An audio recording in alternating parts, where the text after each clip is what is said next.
Hey guys, it's Maddie here, and today I'm going to be talking about my thoughts on Fearless.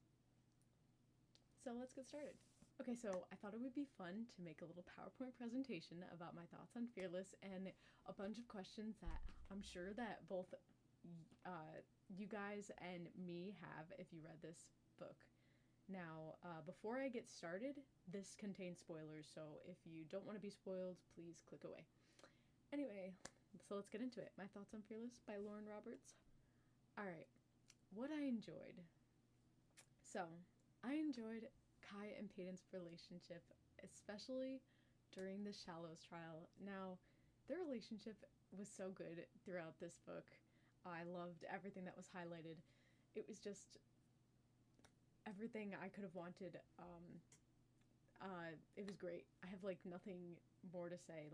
I have nothing bad to say about it. I thought it was good. The Shallows trial was my favorite trial of all. Just the storm on the ship and everything, and their relationship and how they got close to each other, and Pei reading him the books. It was just so good. Anyway, then I thought the plot was really enjoyable. The trials, the twists, the deaths all kept me on the edge of my seat. I was just really immersed, and I really enjoyed the plot of the story. I was up late at night, just couldn't stop myself from reading. Anyway, so then something I really enjoyed throughout the whole book was the personification of death. Now, I really liked how they described death as a person, and just the literature and the personification and the way it was written was so good to me. Just an example I had was, I place a palm in the puddle of water as if to shake death's hand, commend him for his resilience. Now, that's so good. I just loved all the, you could just picture it, and I just loved the way they were describing it. It just was so good. All of the writing in this book, I loved it. Then we have the character development. I thought there was good character development of Kit. We see a lot of development behind the scenes, what he's been how he's been transforming throughout the books, because I feel we only see surface level of Kit. We didn't really see deeper into his thoughts and everything. Reckless, we got a lot of glimpses of his hardships and everything he was going through with his dad being gone and just taking over as king. But in the first book we see this lighthearted Kit, and then in this book it's just he's a whole new Kit. I will get into that. But then we also see a lot of character development with Callum. He is really close to Peyton, and then we also see how he turns into an evil father. So that was interesting. I knew there was something up with Callum. I didn't trust him the whole time. Even in Reckless, when I saw he was right by the king. I wasn't in Reckless that they announced he was by the king. I don't know. Wherever they announced he was by the king, or wherever, I don't know. Something was wrong to me about that. Anyway, moving on to the addition of characters. Zalia, the Queen of Isram. I really loved her character. I feel everybody loves her character. I enjoyed her character, along with, I was going to write down these names and then I forgot. There was that guy that was next to the king, or next to Kit. I forgot what his name was, but he had mint green hair or something. I thought it was interesting adding these new characters. And then the guy that was on the ship with them, I forgot the captain of the ship, I forgot his name, but it was interesting to see some of these new characters added. But especially I just liked Zalia the most. Just her story and everything is so interesting to me, and I'm wondering if we're going to see more of her in the novella, which I'm really hoping, because there's still a lot of unanswered questions about her, and I will get into those shortly. But then we have the amount of information that was learned. I loved the amount of information that we just find out at the end, and throughout the book we find out about this new kingdom of Isram, and then we find out about all of this stuff with Peyton's parents and Kai's parents, and Kai, no wait, I said Kai. I meant Kit's parents and Kai's parents, both of them, everybody's parents. We find out, except we don't know who Kai's dad is. I guess, yeah, I have no idea. I don't know if we'll ever figure that out, but that is also a concern of mine. But we will move on. So then, what I disliked. Pei and Kit as half siblings. The fact that they got married after knowing this. What is this? Oh my goodness, I hated it. I hated it. It just felt so wrong. It just felt so, like, it gave me the ick. Everybody was talking about how, a lot of people were talking about how it gave them the ick. I just hated that. Whatever trope that is, please, get it out of here, please. Like, I still love Lauren Roberts, and I love her, like, as a writer and everything, but, like, what was that? Like, what was that? Okay, anyway, moving past that. Then we have the prologue. So, I didn't mean the prologue. I meant the epilogue. That's what I meant. The epilogue. I didn't like it.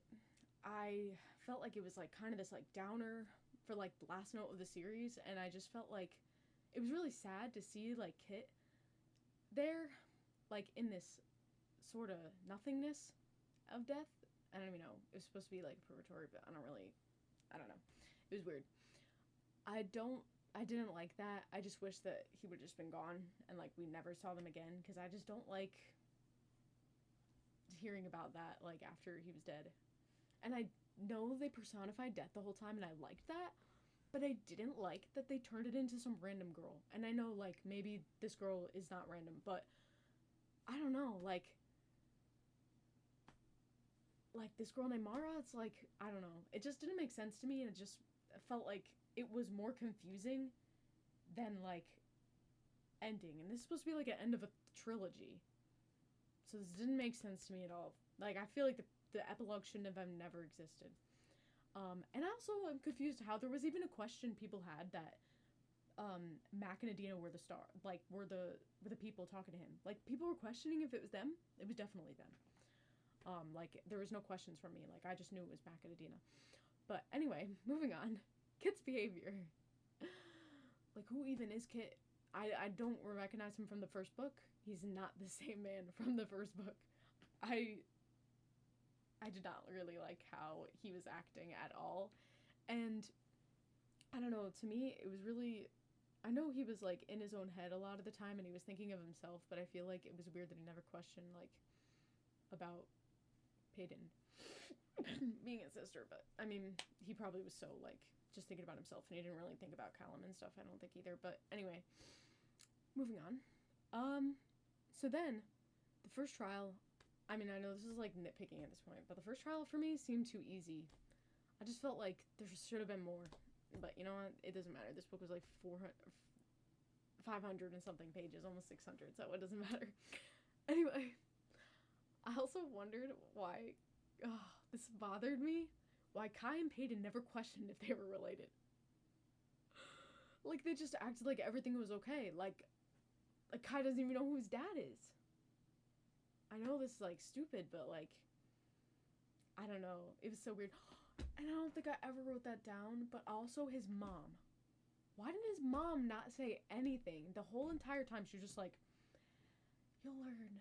It's like, no, like, teach me. Like, don't just say you'll learn. Oh, it was so annoying. It's like she was withholding so much information for nothing. Anyway. And then, I didn't like how every bad guy died so easily. I felt like, I mean, I don't know if it was just me, but I feel like everybody died so easily. Like, Kit's death to Kai just seemed, like, so easy. And then, Callum's death seemed so easy. Like, maybe it's because he didn't think that Kit was gonna kill him. But, I don't know. Everything of those deaths just seemed so easy to me, and it just seemed like everything was dragged out, but then the end was just, like, rushed. And I feel like it should have not been as rushed. There should have been more expanded upon. But anyway, that leads me to my questions. How did Queen Zalia get her information on Ilya is one. I don't know. Are we going to find that out in the novella? There's a lot of questions on Zalia. There's a lot of people I saw, like, some of these questions I took from other people too online that I saw, but a lot of people were, like, wondering if she was controlling the sea monster because they had the same eye color, and I didn't even think about that. But that is a great question, and people were saying how she like never had misfortune when she became king, like or when she became queen. There was never anything that was she didn't have that much hard time. Like it was like their kingdom was prosperous.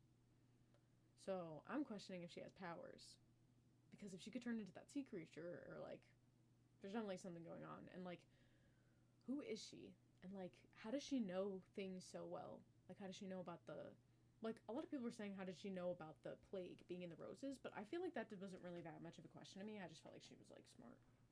But and like honestly, it's like somebody coming over to your kingdom after like the longest time and then being like, "Oh, let's be friends. Here are some roses." I feel like I would be a little skeptical too. I wouldn't just like accept them right away. I don't know, maybe it's just me. But I don't know. I just feel like that was like a given, like that she was just would be skeptical and like not trust it. But also, I'm questioning like who's giving her this information, like on Ilya, because she said she has her ways of obtaining these or this information, and I'm wondering if it's like a person relaying this information, and that leads me to my question: what does Lenny do throughout this whole book? Is he the guy giving her information? I don't know. And also, like, what's up with him and Blair? Like, I feel like everybody's confused about them. I feel like I don't know if they were like a thing. Maybe the novella is going to be about that. I have a feeling it is, but also, like, is it going to be about Zalia? I kind of want it to be about Zalia more, but also I feel like Lenny might have to do with that. But also, like, how is Blair alive? Does she have another power we don't know about? Like, was the death staged? Also, did someone start the fire on purpose? I feel like nobody's talking about this. Or maybe people, I think somebody did say something about this that I saw. I think I saw somebody say something. But anyway, I was like, right when the fire happened, I felt like it was on purpose. At first, I thought like Peyton had uncovered powers that just came out, but that I don't think that's right. But I found this quote that right before the fire started, it says, then like this is Blair. Then her eyes, like Blair's eyes, flick to Lenny, and then and the room goes up in flames. I don't know how it happened. Like Peyton doesn't know how it happened, and it's like Blair was signaling to him to start the fire. I don't know if I saw somebody say that, but I don't know. But I did see some, or I did like look back because I was like, oh, I'm so confused, like what was happening in that moment. Like I feel like the fire wasn't an accident, and Lenny was acting like, oh, it was an accident. Like somebody must have knocked over a candle. Like no one knocked over a candle. Lenny, you did it. No. I don't know what Lenny's powers is. I feel like I forget what everybody's powers are. I don't know if he was like could do that, but I don't know. Anyway, then I was questioning like for a bit like who the woman was like that Kit was seeing. Like was the woman Kit was seeing Mara? And then it was like it probably was her. But also like who is she? I don't know. It was just weird. I didn't like that whole thing. And then what happened to Mira, Callum's daughter? Nobody talked about her again. And then I was like, did she hate Peyton like the whole time that she knew her? Because I remember, like back in, was it Powerless? When she was like doing the group meetings, wasn't Mira like kind of like mean to her or like kind of like off-putting of her? It's like, what does Mira have against her? Maybe it's like she doesn't like her because like her dad like has the same like opinions of her dad about like the Ordinaries. I don't know. That was really weird too. But also like I don't know. Is this like Lauren Roberts said it's not over? But like it's she said it was a trilogy. How many novellas are we getting now? I don't know. Anyway, so then it brings me to my favorite quotes. So I had a lot of favorite quotes, but here are some. I had a lot from like the first chapter. There was a lot of great quotes, but I really liked. There are a few reasons for a meeting between two cloaked figures in the dead of night. I just really liked the way that was written, and the way that it started. And also, I feel like a lot of people didn't know that it was Mac. I feel like I knew right away that that was Mac because of this next part, or this next quote I have. But in some cases, it is love that first spurs these lusts, or rather the loss of it. I knew that was him because who else would be meeting in the dead of night to, you know, make some sort of like exchange or whatever, like, and it says it spurs the loss of love. I don't know. I just knew it was Mac. And it was in loop too, so it just made sense. And I don't remember if they said it was Callum or Kit that met with him. I think it was Kit. Which also just, I don't know. Like, I feel like everybody's like, oh, poor Kit, but at the same time, I'm like, I don't know. Do we ever really know who Kit is? Like, I know that his dad had a lot of influence on him, and he wanted to just make him proud, but I don't know, at the beginning of the first book, I just feel like he seemed like he really cared about people, and then this book, it just seems like the only person he cared about was Kai. Which felt really weird, and a lot of people were saying, like, what about Andy and Jax, and that's true. It's just, like, I feel like Kit, like, was such a caring person until, like, this book, and I was just, like, I don't know. I liked his character at the beginning, but now I don't really like it as much. Oh, I also had a question. There was another question that I just remembered. Oh, was Callum actually a duel? Was he controlling Kit? I feel like he had, I don't know. It just feels weird. Like, Kit's character just makes no sense to me anymore. And I'm just like, it can't all just be because he wanted to make his dad happy. At the end, he was saying, like, I don't even know who I am anymore type stuff. And I was just like, what? I don't know. It doesn't make any sense to me. Anyway, then I hope we don't, this thought just came in my head, but I hope we don't get a novella on Kit. I don't know if I could take any more of, like, I feel like the last, like, I know we uncovered some new information, like, from reading his letters, but I felt like it was just stuff I already knew. I don't know. Anyway, then we have, I just love these next two, like, quotes. I just love anything with, like, water. I don't know. It's so interesting to me, like, quotes with water. It's just like, I like water. I don't know. It's weird. Anyway, he looks out at the water, his gray eyes mirroring the sea before us. And then, composing herself, Pei looks down at me with watery eyes that may just be a drop of the sea itself. And then here's another one of those personification of death quotes. I loved them. Something cold laps against my leg. Hazily, I look down to find Death's icy finger grazing my skin. A caress and reunion all at once. He's found me once again. I accidentally capitalized he's, whatever. The last time we met, he brushed sandy fingers against my cheek in the scorches. Now it's the raging sea he commands to drag me back to him. And as you can see, I put, like, all of the pages so you guys can go see what pages these are on if you want to go, like, tab them or highlight them yourself. So, and then I just wanted to say something. Like, I loved the whole, like, I said it already, but the whole Shallows, like, that death personification quote is from, like, when she did the Shallows trial. I think it was called the Shallows. If I, like, wrote the Shallows and it's actually not called the Shallows, I'm gonna be saddened. Oh well. Hopefully it's called the Shallows. Anyway, then I did the love confession, even though Kai already, like, said I love you to her, but she just forgot, or she was too drunk to remember. But I can't wait for another tragedy, so I'll tell you now because fate likely won't allow us a future. Kai, I. And then he finished and said I love you. So sweet. And then next we have more quotes because I can't get enough. And then we have him saying, Peyton, I love you, like nothing else before. I love you, and I've been waiting to tell you since I realized your eyes are my favorite color and your freckles the only consolation worth looking at. So good. And if you guys haven't noticed, I have a Powerless shirt on, or sweatshirt on, and, like, on the back is the first blue eyes quote. You know, if you know, you know. When he first said, like, his favorite color was blue because of her eyes. Anyway. Then, her finally saying, I love you, Malachi. I love you. I love you. I love you. I love you. So, I love that. And then we have another death personification quote. It stains his hair, turning the tips of each blonde strand into a delicate crown, as though death himself has placed it upon his brow.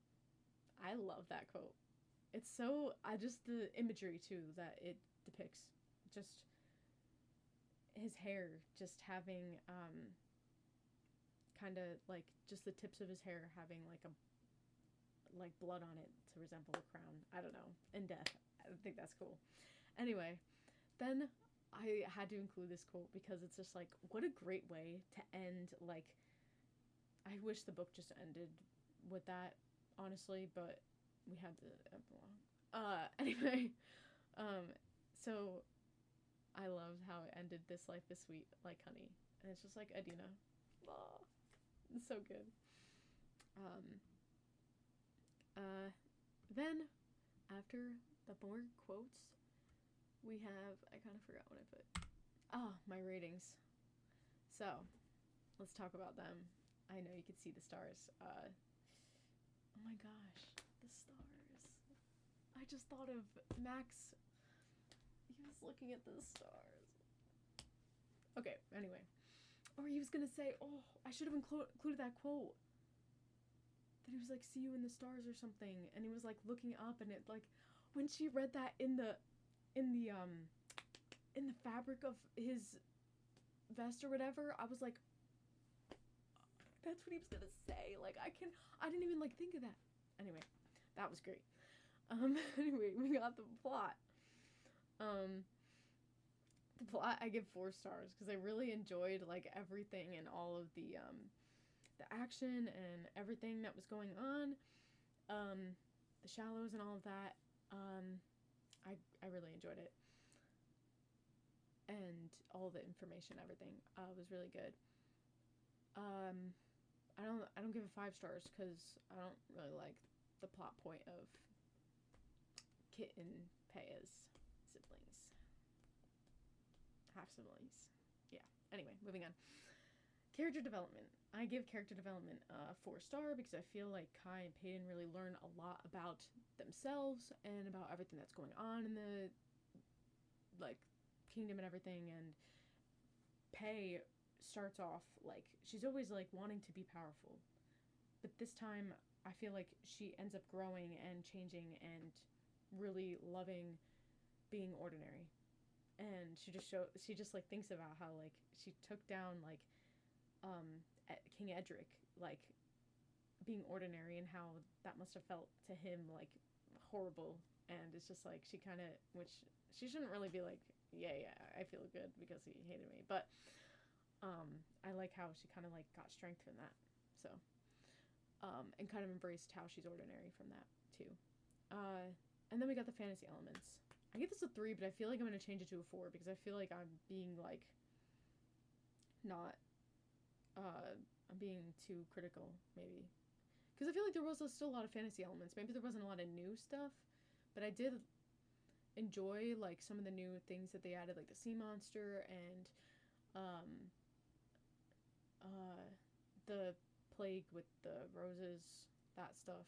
Like the plague is in the roses. I did like some of the, and then they brought back a lot of fantasy elements of people's powers, so that was still good. I don't know, I just feel like maybe there wasn't enough fantasy stuff.